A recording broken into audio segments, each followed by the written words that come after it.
በአፍሪካም ውስጥ እንግዲህ 26% ከመቶ የሚሆኑት እናቶች የሚሞቱት በሄሞራጂክ ነው።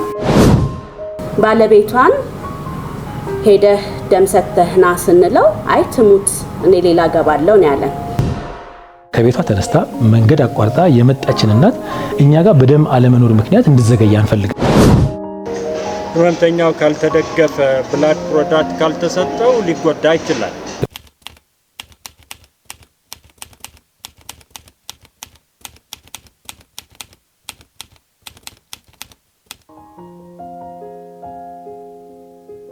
አገር በምን ይመሰላል? በቤተሰብ ይመሰላል። ስለዚህ የቤተሰብ ደግሞ ትልቁ ምሰሶ እናት ናት። ስለዚህ የእናቶችን ጤና ካልጠበቅን፣ እናቶች በዚህ ልክ ትኩረት ካልተሰጠን ችግሩ በጣም ይባባሳልና እናቶችን እንዴት ትኩረት እየተሰጠ ነው የሚለውን ነገር በደንብ ዲቴል መነጋገር ያስፈልጋል። ይህንንም ስንል እንደ ሀገርም እንደ መንግስትም ትልቅ አቴንሽን ተሰጥቶት ትልቅ ትኩረት ተሰጥቶት የእናቶች ማተርኒቲ ሰርቪስ ኤግዛምፕል ነው። ይሄ ትልቅ ትኩረትም ስለተሰጠው ነው። ልክ እንደ ኢመርጀንሲ እንደ ሌሎቹ ኢመርጀንሲ ሁሉ የእናቶች ሕክምና በደንብ ትኩረት ተሰጥቶት እየተሰራ ያለው። ከደሙ ጋር ተያይዞ ደግሞ ያሉ ችግሮች በርካታ ናቸው። እንደምታውቁትም ከጊዜ ወደ ጊዜ የደም አገልግሎት እየተጠናከረ እየተሻሻለ ቢመጣም አሁን ላይ ጥሩ አይነት ፕሮግረስም ቢኖር አሁንም በቂ ነው በምንለው ደረጃ አይደለም። የሚታዩን ስራዎች በጣም ብዙ አሉን አይደለ? በየክልሎቹ የደም ባንክን ከማቋቋም ጀምሮ ከዛም ደግሞ ደም መተው የሚሰጡትን ማህበረሰቦችም ላይ አዌርነስ ክሬት በማድረግ ሰፊ ስራዎች እየተሰሩ ይገኛሉ። ነገር ግን ደም የሚፈልገው ሲጀመር እናቶች ብቻ አይደሉም። በጣም ብዙ ችግሮች አሉ አይደለ? ህፃናት አሉ የሚሞቱ ደም በማጣት፣ የካንሰር ታማሚዎች አሉ። ኦፕራሲዮን ታክሞ መዳን የሚችል ሰው እያለ ደም በማጣት ይህንን አገልግሎት ማግኘት የማይችሉ በጣም ብዙ ነገሮችን መዘርዘር እንችላለን። ነገር ግን ይህ ሁሉ የሚመጣው እንግዲህ ማህበረሰባችንም ቁጥራችንም እየጨመረ ነው። በዛው ልክ ቁጥራችንም ሲጨምር እንግዲህ በዛው ልክ ችግሮቹም ደግሞ እየጨመሩ መሄዳቸው አይቀርም። ስለዚህ ያስፋፋን ብንሄድም ከዚህ በፊት የነበሩትን ችግሮች ለመድረስ የምናረገው ጥረት እዛው ላይ ብቻ መቆም የለበትም። በየጊዜው እየጨመረ መሄድ አለበት። ከዛም ደግሞ ያሉትን ችግሮች እየነቀስን እያወጣን ምንድነው የተቸገርነው ምንድነው መስተካከል ያለበት የሚለውን ግን በየጊዜው እየተነጋገርን በየጊዜው ደግሞ የተሻለ ነገር ይዘን መምጣት ስላለብን ነው እንደዚህ አይነት መድረኮች የሚዘጋጁት። ይሄንን ችግር እንዴት መቅረፍ አለብን? የጋራ ርብርብ ማድረግ አለብን። ዋንስ እንግዲህ ደም ብዙ ኢፈርቶች ይፈልጋል። በአፍሪካም ውስጥ እንግዲህ 26% ከመቶ የሚሆኑት እናቶች የሚሞቱት በሄሞራጂክ ነው። ስለዚህ ወደ ጤና ተቋም ሲሄድ ፌቱ ምንድነው? አጠቃቀማቸው ምን ይመስላል? እንዴት ነው ፕሮፐርሊ ዩቲላይዝ የሚያደርጉት የሚለውን ነገር በጣም ትኩረት ሊሰጠው ይገባል። ያው የሚነጣጠል ነገር አይደለም። የደም ሰርቪስ በተናጠል የምንሰራው ነገር አይደለም። ኢፌክቲቭም አይሆንም። በጋራ የሚሰራ ስራ ስለሆነ በጋራ መስራታችን እጅግ በጣም ደስተኞች ነን። ይሄ ነገር ሊጠናከር ይገባል። የስራው ባለቤቶች እዚሁ ያላችሁ ስለሆናችሁ ማለት ነው። ደም ከሰው የሚገኝ ለሰው የሚሰጥ ነው። ስለዚህ ደም ዋንስ ተቀጥቶ ከመጣ በኋላ እናንተ እጅ ላይ ነው። በደንብ ጥራቱን ደህንነቱን አስጠብቃችሁ ለኢንድ ዩዘሩ አቬል የምታረጉት እዚህ ውስጥ ያላችሁ የደም ባንክ ኃላፊዎች እንደመሆናችሁ መጠን እንዴት ይሄንን ደም ፕሮፐርሊ ማኔጅ ማድረግ አለብን፣ እንዴት ደግሞ የተሻለ የኮሌክሽን ስርዓታችንን ማጠናከር አለበት፣ ትኩረት ደግሞ ለእናቶች እንዴት አቴንሽን መስጠት አለብን የሚለውን ደግሞ ከጤና ሴክተር አኳያ ደግሞ በደንብ አጠቃቀሙ ላይ በስፋት የምንነጋገር ይሆናል። በስራ ላይ ካጋጠመኝ አንድ እናት በቃ ሌላ ምንም ችግር የላትም፣ ደም ብዙ ስለፈሰሳት ብቻ ሄሞግሎቢኗ በጣም ወርዶ ነበረ። የዛኔ ምናልባት ከዚህ በፊት እንደምታውቁት ብለድ የሚሰጠው ቤተሰብ ነበረ ሄዶ የሚሰጠው። ቤተሰብ የሰጠው ደም ካለ ብቻ ነው መጥቶ የሚሰጣቸው የነበረውና ባለቤቷን ሄደህ ደም ሰጥተህና ስንለው አይ ትሙት እኔ ሌላ ገባለው ነው ያለን። እንግዲህ ማለት በሰው መፍረድ በጣም ይከብዳል። ይሄ ካስተሳሰብ ችግር የመጣ ነው አይደለም። ምናልባት ያ ሰውዬ የሚያስበው ያ ደም ሰጥቼ አልኖርም ነው፣ እኔ ደም ሰጥቼ እኔ ልሞት ነው። ወይም የተለያዩ ችግሮች ይደርሱብኛል የሚል ፍራቻም ስላለ ነው። ነገር ግን አሁን ደግሞ በደንብ በብዛት ሊነገር የሚገባው በተለይ የማህበረሰቡ ደም እንዲሰጥ ፕሮሞት ስናደርግ በደንብ መነገር የሚገባቸው በጣም ብዙ ጥቅሞች አሏቸው። ጥቅሞቹ ደግሞ ለሰጪው ማለት ነው፣ ለተቀባዩ ብቻ ሳይሆን ለሰጪው ራሱ በጣም ብዙ የሚሰጡት ጥቅሞች አሉ። እንግዲህ እነዚህ ጥቅሞች ልብ ላይ ችግር ይቀንሳል የሚለውን ነገር ሲሰማ፣ ምክንያቱም አይረኑ ይቀንሳል፣ ቪስኮሲቲ ይቀንሳል። ስለዚህ ልብ ላይ የሚያመጡት ችግሮች የመስተካከል እድል እንደሚኖራቸው በደንብ መረዳት ቢችል ማህበረሰቡ የደም ዝውውር መሻሻል እንደሚችል ሳይኮሎጂካሊ ራሱ ማለት ደም ምንም እኛ በአንድ ለስላሳ መመለስ የሚቻለው ነገር ደም ሰጥቶ የሰው ህይወት የሚያክል ነገር ማትረፍ መቻል ራሱ ትልቅ ሳይኮሎጂካል ጥቅም እንዳለው ከዛም ደግሞ ነፃ ስክሪኒንግም አለው እኮ አይደለ? ላይክ የግፊት ምርመራ አለው፣ የኢንፌክሽን በሽታዎችም ራሱ ምርመራ ስታተሳቸውን ራሱ ማወቅ የሚችሉበት ነው። እነዚህን ቤኔፊቶች በደንብ አጉልተን አውጥተን ማህበረሰቡ እንዲያውቃቸውና ለሰው ብቻ እያደረጉ ሳይሆን ለራሳቸውም ጥቅም እንደሆነ እንዲያውም አሁን አንዳንድ የሚወጡ ጥናቶች ካንሰር ድረስ የመከላከል አቅም እንዳለው የሚያሳዩ ነገሮች እየወጡ ነው። ስለዚህ አሁን ይሄንን ማህበረሰቡ በደንብ መረዳት ቢችል ላይክ ለመስጠት ወደ ኋላ ሚል ይኖራል ብለን አናምንም። ከዛም ደግሞ የሚረዱትን ማህበረሰብ ራሱ በደንብ ማሳየት ቢቻል ደም ብቻ በማጣት እናት ስትሞት እንግዲህ አንድ እናት ስትሞት አንድ ሰው አይደለም የሚሞተው፣ ቤተሰብ ነው የሚናጋው፣ ማህበረሰብ ነው የሚናጋው። ስለዚህ ያንን ማስተካከል መቻል ማለት ትልቅ ላይክ ያንን እድል ማግኘት ራሱ ትልቅ ነገር መሆኑን በደንብ አንደርስታንድ እንዲያደርጉ እዚህ ያላችሁ እንግዲህ አብዛኛው ስቴክሆልደር ከሚዲያንም ጨምሮ ይሄንን ነገር በደንብ ማስተላለፍ የምንችልበትን ሰፋ አድርገን መስራት የምንችልበትን በደንብ ማየት መቻል አለብን። ሁላችንም ተባብረን የቀረበውን ችግር መቅረፍ መቻል አለብን እና ለዚህ እዚህ ላይ ያሉትን የሚቀርቡ ዳታዎች ይኖራሉ። ምን ተሰራ የሚሉትን ነገሮች ከሁለታችንም በኩል ያሉትን ነገሮች እናያለን። በጣም ብዙ አላረዝንባችሁም። የተሻለ ቆይታ እንዲኖራችሁ መልካም ምኞቴን እገልጻለሁ። ከዚህ ስንወጣ የተሻለ ነገር ይዘን አንድ ነገር ብቻ የምንቀይረውን በደንብ ይዘን እንድንሄድ አደራ ማለት ፈልጋለሁ። አመሰግናለሁ። ለማድረግ መቀናጀት ያስፈልጋል። የውዴታ ግዴታ ነው መቀናጀት። ምክንያቱም ይህም ፕሮግራም ብቻ አይደለም፣ እንደ ሀገር ጤና ብቻውን የሚቆም ነገር አይደለም። ለዚህ ሴክቶራል ሪስፖንስ ይፈልጋል።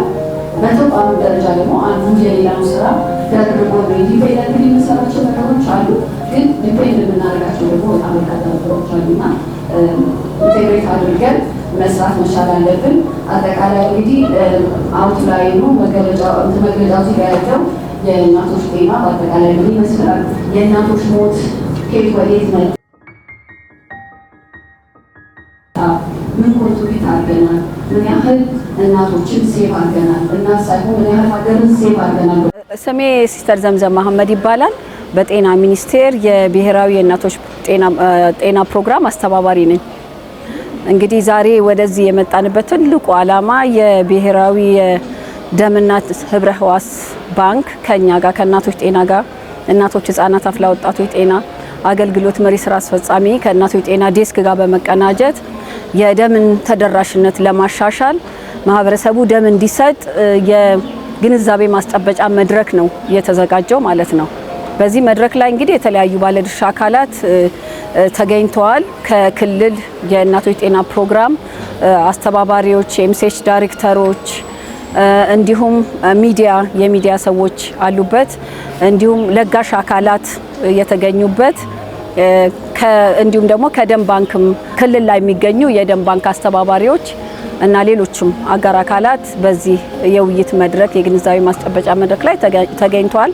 ትልቁም ዓላማ የደም ተደራሽነትን ለማሻሻል ማህበረሰቡ ደም የመስጠት ልምድ እንዲኖረው ለማድረግና እንዲሁም ደግሞ ጥሪም ለማስተላለፍ ነው። ደም ለሁሉም ሰው ያስፈልጋል። በአንድም ሆነ በሌላ መልኩ ጉዳት ሲደርስ በመኪና አደጋ ይሁን ለኦፕራሲዮን ካንሰር ታማሚዎች እናቶች ደግሞ ሲወልዱ ወይ ደግሞ ነፍሰ ጡርም እያሉ ደም መፍሰስ ካጋጠማቸው ያው ደም ያስፈልጋል። ሆኖም ግን ከድህረ ወሊድ በኋላ የሚከሰተው ደም መፍሰስ ለእናቶች ህይወት እስከ ሞት የሚያደርስ በመሆኑ ብዙ ስራዎች እየተሰሩ ነው። በተለይ ከደም አቅርቦት ጋር ያለውን ለማሻሻል ጤና ሚኒስቴር እስካሁን እንግዲህ በጣም በርካታ ስራዎች እየሰራ ነው ያለው። ከነዛ ውስጥ እንደ አብነት መጥቀስ የምችለው ወደ 79 የሚሆኑ ከ200 ሚሊዮን በላይ ዋጋ የሚያወጡ የደም ስቶር ማድረጊያ መለስተኛ ደም ባንኮችን አቋቁሟል በ79 ሆስፒታልና እንደዚሁም ደግሞ ጤና ጣቢያዎች ማለት ነው።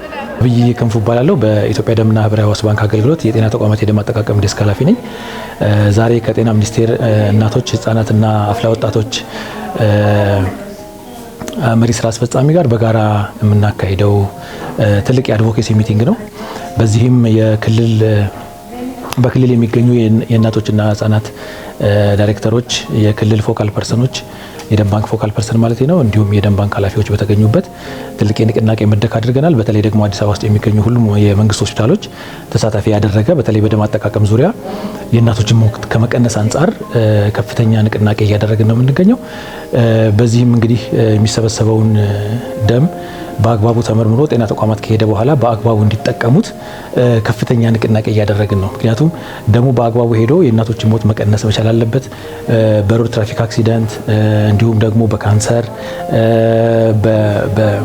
በተለያየ የደም ማነስ የሚመጡ ችግሮችን በደም ምክንያት ስለሆነ የምናከማቸው አግባብ ያለውን የደም አጠቃቀም ካላደረግን ደም መውሰድ ያለበት አካል ደሙን ሳይወስደው ይቀርና ደሙን መውሰድ የሌለበት አካል ደግሞ ደሙን ይጠቀመዋል። ምክንያቱም ደሙን መውሰድ የሌለበት አካል ስንል ኦልተርናቲቭ በሆነ መንገድ ሌላውን ሰው ልናቆየው እየቻልን ነገር ግን ደም የሚደማትን እናት በፍጥነት ማዳን ሲኖርብን ነገር ግን ደሙን ለሌላው አካል እንሰጠውና ለምሳሌ አዘግይቶ ቀስ ብሎ ማከም የሚቻለውን ደም እንጠቀመውና እናቶች ሲመጡ ደግሞ ያ ችግር ይከሰታል። ይሄ እንግዲህ ኢንስቲቱሽናል ዲሌይ ወይም ደግሞ ሰርድ ዲሌይ የምንለውን ችግር ያመጣል ማለት ነው። ኢንስቲቱሽናል ዲሌይ ማለት ወይም ደግሞ የጤና ተቋማት መዘግየት ማለት አንድ እናት እቤቷ በጤና ኤክስቴንሽን ፕሮግራም አድቮኬሲ ተሰርቶ እቤቷ እንዳትወልድ ወደ ጤና ተቋም እንድትመጣ ካሳመናት በኋላ ነገር ግን ከቤቷ ተነስታ መንገድ አቋርጣ የመጣችን እናት እኛ ጋር በደም አለመኖር ምክንያት እንድትዘገይ አንፈልግም። ስለዚህ አፋጣኝ የሆነ ሕክምና ለመስጠት ደም እንደ ቦትልኔክ ወይም ደግሞ እንደ ማነቆ እንዲሆን አንፈልግም። ስለዚህ በተቻለ መጠን እኛ እንደ ሀገር 741 በላይ የጤና ተቋማቶች ደም ይወስዳሉ ኢትዮጵያ ውስጥ። አዲስ አበባ ከ150 በላይ ሆነዋል አሁን። ስለዚህ በየቀኑ ይሄንን ደም እየሰበሰብን ከወገኖቻችን እየሰበሰብን ዘመኑ ባፈራው ቴክኖሎጂ እየመረመርን እናሰራጫለን። ስለዚህም እናት በምንም ምክንያት በደም እጥረት ምክንያት እንድትሞት አንፈልግም። ስለዚህ ይሄንን ደም ተጠቅመው እናቶች ወልደው በጤናማነት ወደ ቤተሰባቸው እንዲመለሱ፣ ወደ ልጆቻቸው በደስታ እንዲመለሱ፣ በሀዘን አልቅሰው እናት ሞታ ልጆች ሜዳ ላይ ቀርተው አባት አዝኖ እንዲቀር ሳይሆን እናት ወልዳ ያንን በረከት ይዛ ወደ ቤቷ እንድትገባ እኛ የበኩላችንን አስተዋጽኦ በማመልከት የኢትዮጵያ ደምና ህብረ ህዋስ ባንክ አገልግሎት ከጤና ሚኒስቴር ጋር በመተባበር ይሄንን ችግር በመቅረፍ እናትን ጤና ልጅንም ጤና በማድረግ ወደ ቤተሰቧ እንድትመለስና ፕሮዳክቲቭ ቤተሰብ እንዲኖር ሌት ተቀን እየሰራን እንገኛለን ማለት ነው። አመሰግናለሁ። በጤና ጥበቃ እና በጤና ጥበቃ ስር ያሉ የእናቶች የህፃናትና የአፍላ ወጣቶች ክፍል እንዲሁም የብላድ ባንክ ሰርቪስ ኢትዮጵያን ብላድ ቲሹ ባንክ ሰርቪስስ አብሮ መስራቱ በጣም ጠቀሜታ በጣም ከፍ ያለ ነው። እኔ የደም ሐኪም ነኝ እና ጥቁር አንበሳ ሆስፒታል ነው የምሰራው እና የደም ብላድ ፕሮዳክትስ የደም ተዋጽኦ ውጤቶች በጣም ያስፈልጉናል። በተለይ የደም ሐኪሞች እንደምታውቁት የደም ካንሰር ብቻ ሳይሆን ብዙ ምክንያቶች አሉ አንድ ሰው ደም የሚያንስበት ሁኔታ እና ቢሆንም አሁን ለምሳሌ እነ ደም ካንሰር አይነት ያላቸው ሰዎች ወዲያውኑ የደም ተዋጽኦ ለምሳሌ እንደ ፕሌትሌት፣ ፓክ ሬድ ሴል፣ ፕላዝማ፣ ፍሮዝን ፕላዝማ፣ ክራዮፕሬሲፒቴት የሚባሉ የደም ተዋጽኦ ስለሚያስፈልጋቸው እነዚህን በተገቢ ሁኔታ ሲቀርቡ ነው ትክክለኛ የሆነ ሕክምና መስጠት የሚቻለው። ላይፍ ህይወት የማዳኑ ሁኔታ ይቀጥላል እንጂ ሕክምና ለብቻው ለምሳሌ የኪሞቴራፒ የሚባለው ወይ ዋተቨር ትሪትመንት ሰጥቶ ህመምተኛ ማዳን አይቻልም። 50% ነው።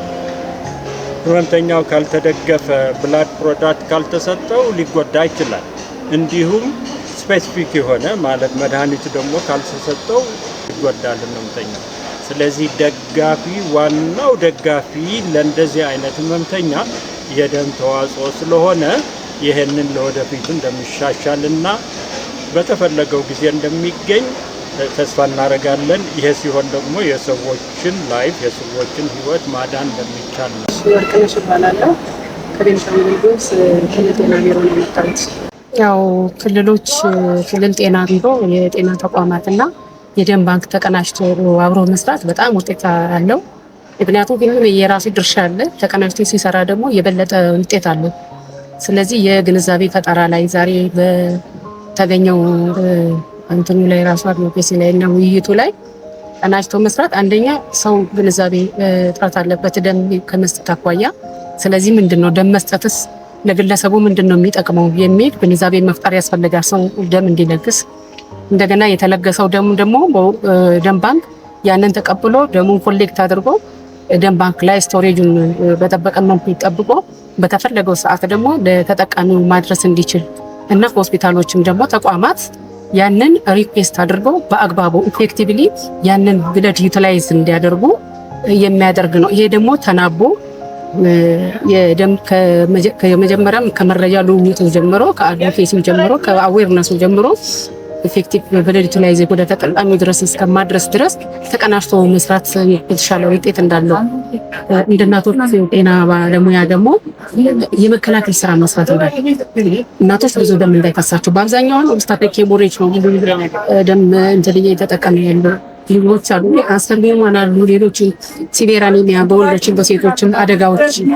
ነገሮች አሉ ደም የሚያስፈልጋቸው በተለይ ኦብስታትሪክ ላይ የመከላከል ስራዎችን መስራት እንዳለብን መጀመሪያው ከፕሪ ኮንሴፕሽን ጀምሮ አኒሚክ የሆኑ እናቶችን ኤርሊ ትሪት መደረግ እንዳለባቸው የምግብ እጥረት ያላቸው አኒሚክ የሆኑ እነሱ ወደ ደም መውሰድ ደረጃ ሳይደርሱ ትሪት መደረግ አንደኛ የፕሪቬንሽን ሁለተኛ ደግሞ የማኔጅመንት ብዙ ደም የሚያስፈልጋቸው በአጭር ደም በትንሽ ደም እንደገና ማኔጅ ማድረግ እንዲቻል ማለት ነው። ይሄን የማድረግ እንግዲህ ከተቋም እነዚህ ሶስቱ ተቋማት አንድ ላይ ተቀናጅቶ መስራት በጣም ውጤት እንዳለው ነው ዛሬ ያገኘነው ግንዛቤ ማለት ነው።